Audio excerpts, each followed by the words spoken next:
Hello YouTube, Dave here again. Welcome to the finale of the Age of Worms series.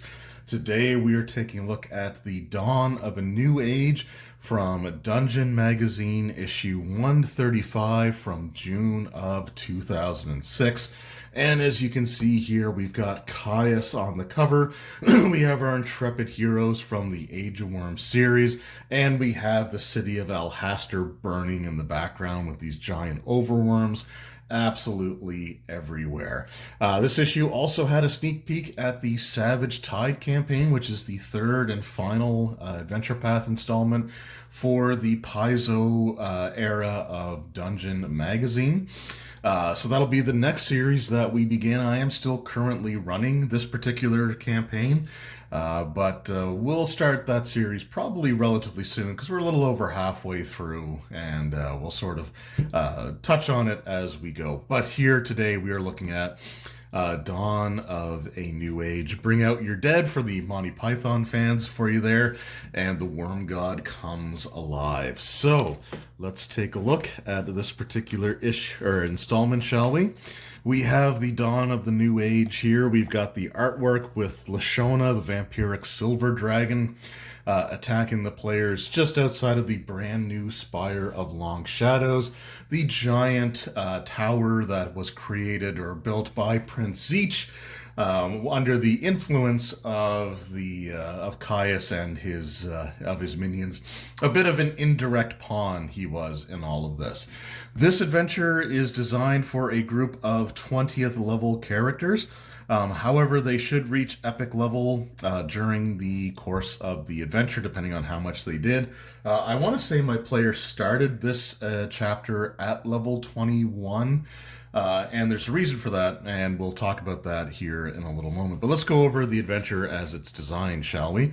The very beginning of the adventure has the players with the Archmage Manzarin, as they are making their preparations for the final confrontation with Kyuss and some of his most powerful minions. It talks about the artifacts that the player characters may have come across over the course of the campaign and how they can be used to affect the final battle. We have the Hand of Vecna, which was found on the island with the Well of Lost Memories, or whatever. I can't remember the exact what it was called. The Well of Triptych Knowledge. They had the cultists of Vecna there who had the hand. With the hand, if the person that has it affixed to them uses it to deliver a touch attack to Kyuss, then it can stun Kyuss for 1 round while slaying the person that holds the hand, or that had the hand affixed to them. The players in my group, they did not use the Hand of Vecna. They recovered it, and I think they gave it to Manzarin for safekeeping, but they didn't actually use it over the course of the scenario. And that's just my puppy here. He's helping me with this video. We also have the Rod of 7 Parts. So the players found the 7th fragment relatively early on in the campaign. The one that cast heal once per day. They did end up trading it to Manzarin for magic items that would be more directly useful for them. However, the way that the campaign is designed, if the players held on to the Rod of 7 Parts fragment, then Manzarin gifts them the 6th piece, which can be affixed to it to join both halves together to allow the person wielding it to cast Fly at will, as well as to gain a plus 20 insight bonus on attack rolls made against Kyuss. Now, my group had traded the Rod fragment, but I still ended up having Manzarin give the players not only the 7th, but the 6th fragment as well. As written, if the players had traded the rod or sold the rod to Manzarin in exchange for, personalized magic items, he simply returns that 1 fragment to them. I had him return both for that plus 20 insight bonus on attack rolls, which ended up going to, I want to say, the barbarian whose name I cannot say, or it will demonetize the video, but it's spelled with an F, a U, and a K, and the U has an umlaut over it to make it even fancier there. There's also the Sphere of Annihilation. So In the very first chapter, I believe, the players found an inactive Talisman of the Sphere, which was reactivated later on when they went back to the Whispering Cairn. Now, with this, they can use the Talisman of the Sphere in order to command the sphere, and it can be used against Kyuss in the final battle. It is recommended that you only use it against Kyuss, because if it's being used multiple times before then, Kyuss has minions that would be able to destroy the sphere, either by casting the gate spell directly on it or using a rod of cancellation on it. And getting the sphere can be very difficult. Manzarin does have a painting that shows the green devil face from the Tomb of Horrors.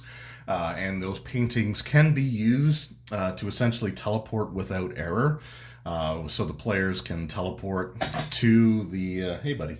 They can teleport to the tomb directly in front of the green devil face, and my players did that, and then they were using the Talisman of the Sphere essentially to put it inside of, to maneuver it inside of a portable hole, making sure that they did it carefully so that the sphere didn't touch the edges of the portable hole, and then it was simply folded up and placed into the player's care. They spent about an hour of game time trying to figure out how they were going to get the sphere, going to it, and ending up like using like their ability rolls with the Talisman of the Sphere to finally put it into place. So they put a lot of effort into obtaining the Sphere of Annihilation. So I want you to keep that in mind for when I tell the events that happened with my group. So after that, the players arrive in Alhaster. And there's two different submissions that can be used here in order to weaken Kyuss. One is to fight despair. So you go throughout the city and you do various things. For example, you have like the Wrath of the Overworms, so you have to defeat these overworms while protecting a group of citizens. And if enough of them survive the encounter, then it's considered a victory towards disrupting Kyuss's abilities. You have the Clerical Dispute. You got like with the Battle of the Kyuss Knights there. You have a location under siege. You have the Breath of Kyuss. So they've got a few different scenarios here for you to go through, and we'll sort of talk about what that does a little bit later. And then there is the Unlife Vortex. This is one that my players actually did tackle, although I did end up cutting it down to just a handful of rooms. It's not a huge complex to begin with, but I effectively basically cut out almost all of it because at this point in time, I just really wanted to take a break from running games. I had been running between Shackled City and Age of Worms for about 3 years straight on a weekly basis. I was running these 3.5 campaigns and I was just really burnt out on them. I needed a break from DMing. I needed a break from 3rd edition, which lasted almost a decade until more recently when I started running the Savage Tide campaign.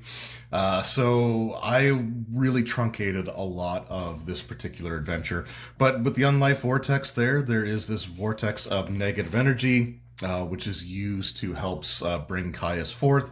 If you're able to disrupt it, then you can cause Kyuss to have a delay in getting through the portal that's sort of like he's being emerging from. So it will take him a couple of rounds, as well as it affects some of his other abilities, which we'll take a look at here in a moment. But once that has been done, once the vortex has been disrupted, and if you want to clear out the rest of the area, all that's left is to enter the new Worm God's Tower, the new Spire of Long Shadows. And this is where the players have their confrontation with Lashana, who had been an ally of theirs in so much as to eliminate Dragotha and get him out of the picture so that Lashana could become Kyuss's new number one or new right-hand person. But yeah, they had the battle with her as well as a few other encounters. You're meant to enter the Spire and go through the various levels, fighting your way through it until you reach the tower top. Again, I'll talk about that a little bit more here momentarily. However, the temple itself, or the spire itself, is this really like unhallowed, desecrated area where any undead inside of it gain the effects of essentially being constantly under a haste effect, and they gain fast healing, as well as immunity to turn attempts or rebuke attempts if you had a character like a cleric that could do that sort of thing. It also imposes a penalty on saving throws against death spells and renders the death ward spell ineffective. So that's kind of scary. And there's all kinds of encounters in here as well. You got some devils along with some Kyuss knights and undead. You've got Lashana there with her blessed angels, which are the Irenes, that are sort of like her primary attendants. You have Hemris, who was Prince Zeech's half-fiend daughter, and she's actually under the effects of a dominate spell, so she's not cooperating with Kyuss by default or by her own accord, and you can rescue her by casting a spell that disrupts those sort of like dominate or control effects. One of the big fights here, though, was with Merrily. This was Balakard, the wizard Balakard's sister, who was turned into this Kyuss knight in front of him, which led him to sort of become insane and broken and had his spirit fragmented with this intense drive to destroy Dragatha, who was the one who tormented and tortured Merrily in front of Balakard, where he was absolutely helpless to do anything about it, and then turning her into this powerful Kyuss knight. This was an encounter that I did have inside of the Spire. It was, I think, the only encounter that I had. She was accompanied by a group of 8 Kyuss knights, and I like I said, I was cutting out a lot to get this campaign wrapped up. But yeah, this was an absolutely brutal fight. Again, she was gaining fast healing 30 every round. She was under the effect of a permanent haste, and she was just a brutal encounter. CR 22 on her own there. So yeah, just an absolutely brutal fight. And then you have the final climactic battle with the deity Kyuss. So Kyuss himself is like, this is his stat block. It starts on page 84 and it ends on page 86. So you got 2 full pages of his stat blocks there, his abilities, his spell lists. He was a very powerful opponent. He had an AC of 59, a touch armor class of 51. He had 660 hit points, although I did alter that for the purposes of running a solo monster to make the battle a little bit more epic feeling, like to have it last more than just like 3 or 4 rounds, because 660 points hit points sounds like a lot, and it is a lot, but you'd be surprised how much damage a group of epic level characters can deal, especially like you got Paladin Smiting, you have all kinds of abilities throughout the or artifacts that grant a bonus to attacking Kyuss himself, and then we have the effects of disrupting his abilities, so fighting despair, as well as dealing with the unlife vortex there. So I just got to find what page that's on, because it does have a sidebar that tells you what these things did if you accomplish them in your campaign. So we got dealing with the sphere. Okay, the rod. No, that's the rod of 7 parts.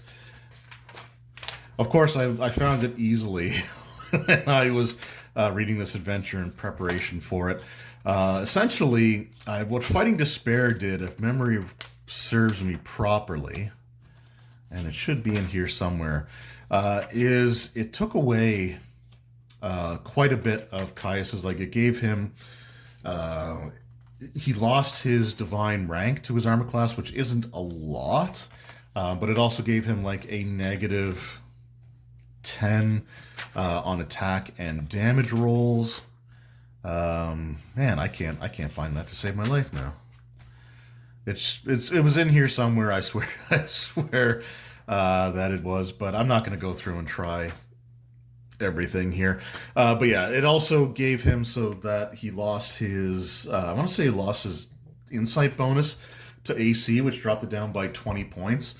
And then the unlife vortex caused him to take 2 rounds to come out of his the Spire that was taken from the Cauldron region like decades ago by or previously by Dragatha. I want to say it also took away his divine rank and his deity spell-like abilities. But I didn't really bother too much with that. So I reconstructed Kyuss' stat block to fit the style of game that I was running. So what I ended up doing was I did drop his armor class down, but I gave him the kind of like the solo creature adjustments from D&D 4th edition. So I want to say that his hit points was probably around 2,000. I think I ended up a little less than tripling them. His armor class I reduced, I want to say I put it down to 45. So it was still a high AC. But again, when you have an artifact that gives you a plus 20 insight bonus on attack rolls against Kyuss, and you have other things that power the spellcasters as well. I decided not to go too much in terms of like nerfing him too badly. It did take 2 rounds for him to emerge, so the group did get 2 full rounds of actions against Kyuss before he even got to respond or react. But by lowering his armor class, making him easier to hit, I lowered his spell resistance a little bit as well. But I gave him extra hit points to give him staying power to have the fight last like for quite a while. I want to say that ended up being like over 10 rounds of combat in total, and it was a brutal fight, with the player characters using all of their high level abilities, all of their high level spells. The paladin in the party ended up dying. He actually died several times throughout the campaign. Oh, one of the things that Manzarin gave the players right before they enter Alhaster was 3 scrolls of wish, which I think a couple of them were used to resurrect the paladin after he was killed by Lashana and killed by Merrily, and then finally he was killed by Kyuss, and that was kind of the final time. The group's cleric also ended up dying in this fight, and I forget all the other characters that were in the campaign, but I do know that at the end of the day, the barbarian survived, and he became the new lord of Alhaster, because once Kyuss was defeated, Prince Siege, along with his personal guard, arrived on the scene and challenged the barbarian or the players to a duel for the leadership of Alhaster. And basically, it was more of a ceremonial thing. There was no like actual fighting involved. He just kind of like throws the fight, and when the character hits him, he just kind of took a dive, and that was it. And the barbarian, whose name again I cannot say, became the Prince of Alhaster. The holy characters that were killed in the fight with Kyuss became exarchs of their respective deities.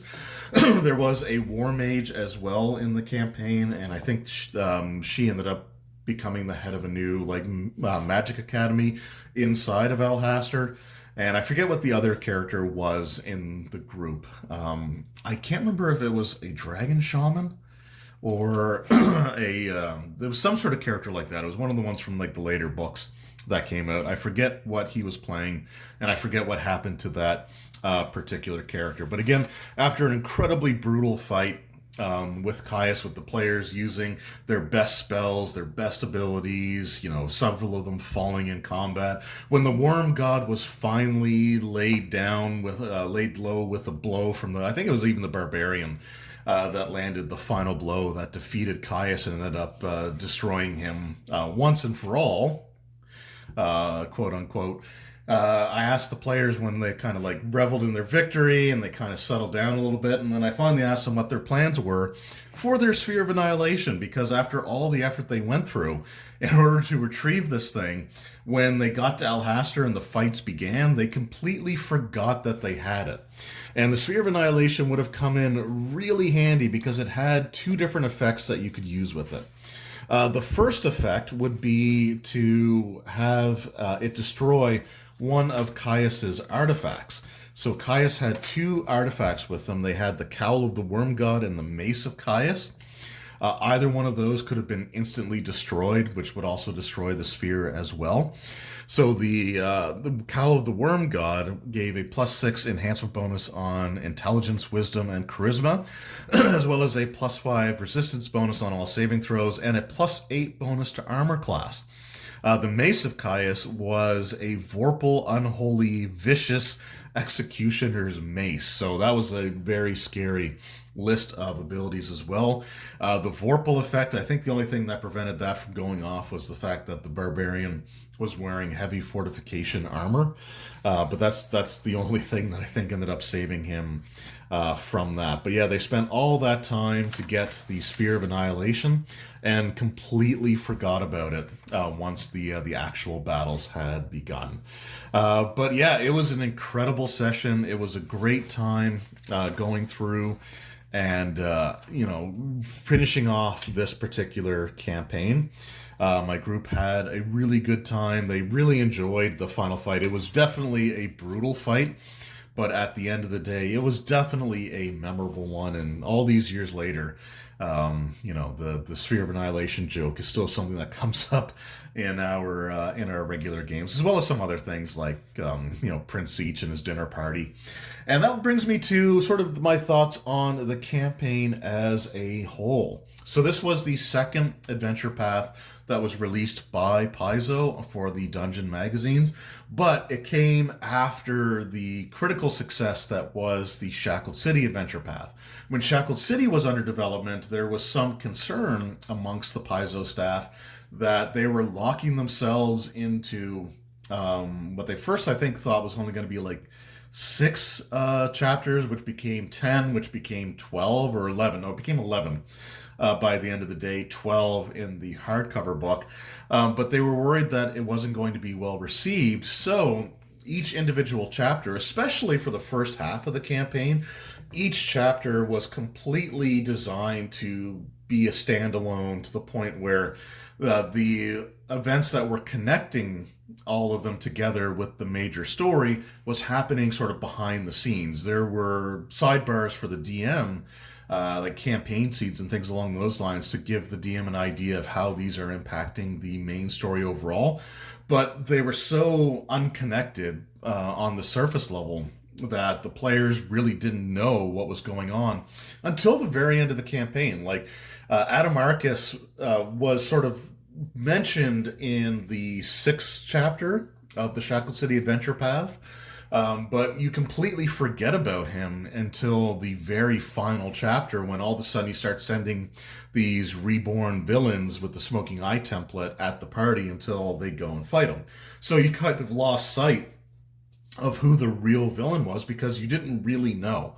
With the Age of Worms, because of how successful Shackled City was, they were no longer worried about needing to have each of these chapters feel like very different things, so that if the concept of an adventure path was successful, you still had the individual chapters that you could run as individual adventures.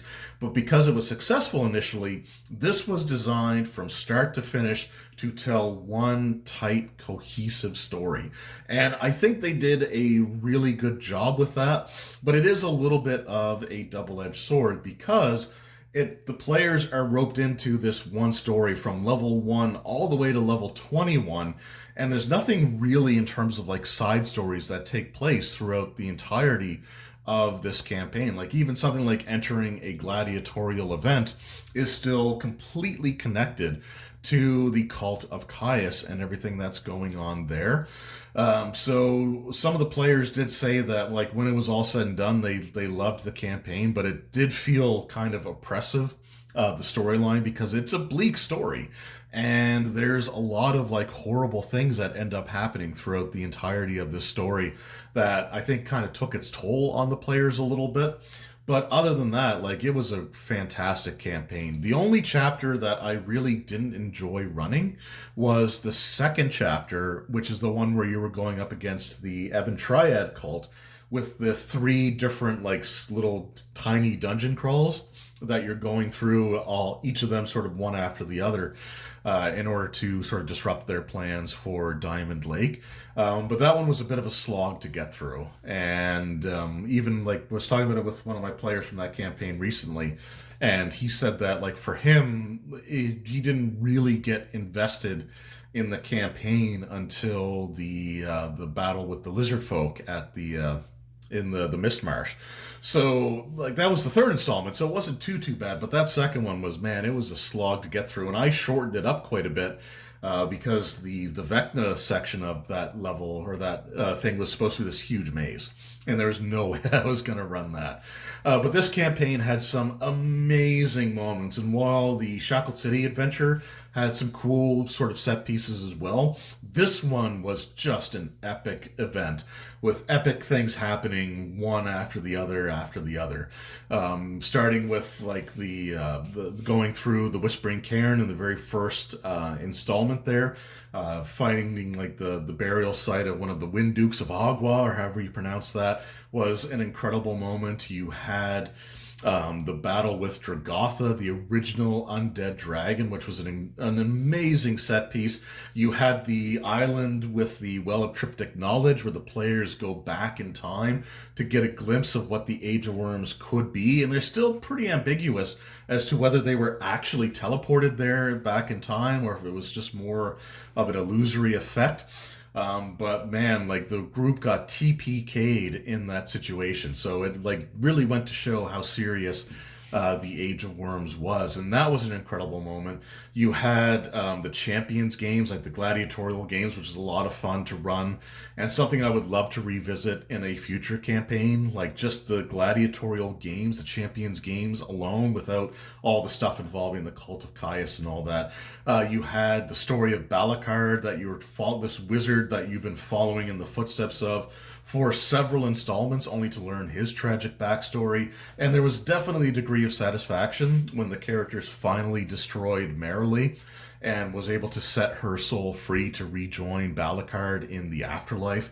That was an incredible moment. The character of Lashona was a great sort of in-between antagonist and ally throughout the later half of the campaign, and the battle with her was incredible. The dinner party, though, adventure, which is almost entirely role-playing and a handful of skill checks, was by far my favorite part of the entire campaign. It was the most fun that I had had running anything up to that point. And the reason that the barbarian ended up becoming the leader of Alhaster afterwards was just because he made so much of a spectacle of himself over the course of the dinner party, and Prince Siege absolutely despised him by the end of it, that it just made for an absolutely fantastic moment there to have him become the new ruler of this city in the world of Greyhawk. So yeah, an absolutely fantastic campaign, some incredible moments, some incredible set pieces, and just a great story overall, with a few things that kind of bogged it down more early on. But once the story really starts getting going, it doesn't stop. And the last few chapters was just a high octane, race against the clock kind of type of situation. I do regret that I was so burned out on 3rd edition and 3.5 by the time we got to the Dawn of a New Age, that I cut out like almost 2/3 of the adventure. I just kind of scrapped because I wanted to wrap things up and take a break from running games for a while. And I really wish that I had run that more intact. Like, I really wish I had gone through and did like the Fighting Despair missions, and more of the Unlife Vortex, and definitely more of Inside of the Spire. Like, I don't even think I bothered with the whole like death ward being negated and the negative penalty on like saves versus death effects, because I'm pretty sure like I just had the encounter with Merrily and her Kyuss Knights, and then they were up on the top of the spire battling Kyuss himself, and of course just the brain fart moment of the players completely forgetting to use this powerful artifact that they spent about an hour trying to procure at the beginning of the session, just to completely throw it out the window when the actual battle happened. And I'll never forget our intrepid paladin dying on like every encounter, from I want to say from the Dragotha fight basically all the way through the battle with Lashana. I know he was killed by Merrily, and finally dying for realsies in his battle with Kyuss, but still becoming an exarch of his deity at the same time. So that was a cool sort of set piece. So anyway, let me know in the comments below if you went through the Age of Worms campaigns. What were your thoughts on it, either as a player or as a dungeon master, and how did the battle with Kyuss go for you? Did you complete the quests to sort of nerf the worm god as he emerged from his spire.